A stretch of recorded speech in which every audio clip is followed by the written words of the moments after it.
Halo, perkenalkan, nama saya Olivia Felisa dengan NIM 2021 050178. Di sini saya akan membawakan presentasi tentang kalimat efektif.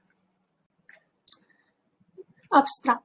Dalam berkomunikasi, kalimat memiliki peran yang sangat penting, terlebih lagi dalam komunikasi tertulis. Kalimat harus sesuai dengan kaidah-kaidah yang berlaku. Unsur-unsur penting juga harus ada dalam satu kalimat, aturan-aturan tentang ejaan atau EED, dan cara-cara memilih kata atau pendiksian supaya tidak terjadi pemborosan kata.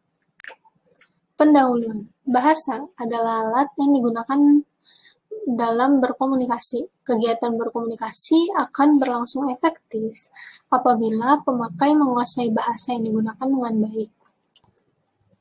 Seseorang akan mengalami kesulitan dalam mengungkapkan pikiran, gagasan, ide, dan keinginan, baik secara lisan maupun tulisan, jika tidak dibekali dengan kemampuan berbahasa yang baik. Kalimat yang dapat mencapai sasarannya secara baik disebut kalimat efektif. Pengertian.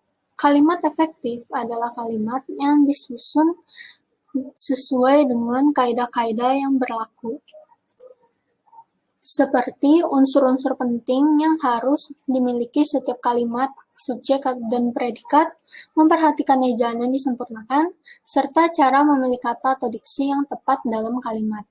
Kalimat yang memenuhi kaidah-kaidah tersebut jelas akan lebih mudah dipahami bagi pembaca atau pendengarnya. Ciri-ciri. Ciri-ciri kalimat efektif terdiri dari kesejajaran, kehematan, penekanan, kejelasan, dan kelogisan. Yang pertama, kesejajaran. Kalimat efektif harus memiliki kesamaan bentuk kata atau makna yang dipakai dalam kalimat. Hal yang diartikan kesamaan bentuk kata adalah ketika kata pertama berbentuk verbal, maka kata selanjutnya harus berbentuk verbal. Apabila kata pertama berbentuk nomina, maka kata berikutnya juga harus berbentuk nomina. Contohnya, maskapai tidak bertanggung jawab terhadap kehilangan dokumen, kerusakan barang, kebusukan makanan, dan kematian hewan. Yang kedua, kehematan. Kalimat efektif harus hemat kata. Artinya, dalam penyusunan kalimat efektif, penggunaan kata, frasa, atau bentuk lain yang tidak perlu dihindarkan agar tidak terjadi pemborosan kata. Contohnya, dia rajin belajar agar supaya pintar. Nah, ini kan agar sama supaya itu kan artinya udah sama.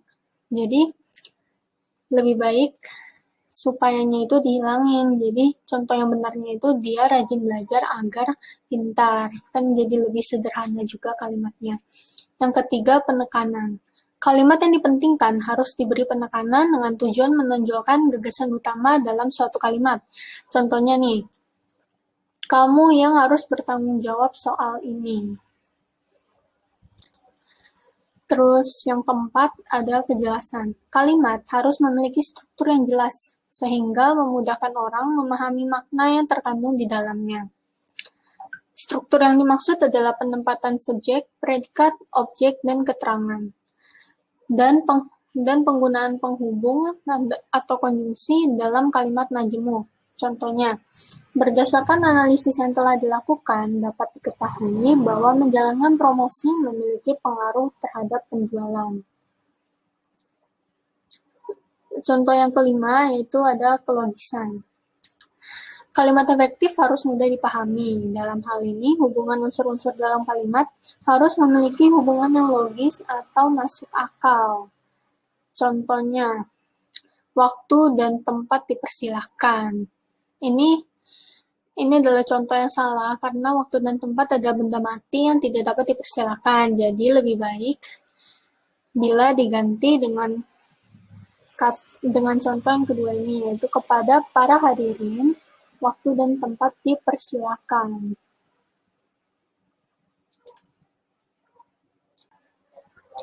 Ada syarat-syarat kalimat efektif. Yang pertama, sudah sesuai dengan EYD. Kata-kata dalam kalimat harus sesuai dengan EYD yang menjadi kaidah utama dalam penulisan kalimat bahasa Indonesia. Kalimat efektif juga harus memiliki tanda baca yang tepat, sehingga makna atau maksud dari kalimat tersebut jelas. Yang kedua, susunannya sistematis. Kalimat juga bisa dikatakan efektif ketika susunannya tepat atau sistematis yang mengandung semua unsur kalimat yang baik dan benar. Urutan kata perlu dibuat sistematis dan sederhana agar mudah dipahami dan tidak membuat pembacanya pusing.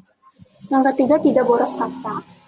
Saat menyusun kalimat, diusahakan memakai kalimat yang seperlunya saja. Tidak perlu menambahkan kata yang tidak diperlukan karena hal tersebut hanya akan membuat kalimat menjadi panjang, namun maknanya ambigu atau bahkan kosong.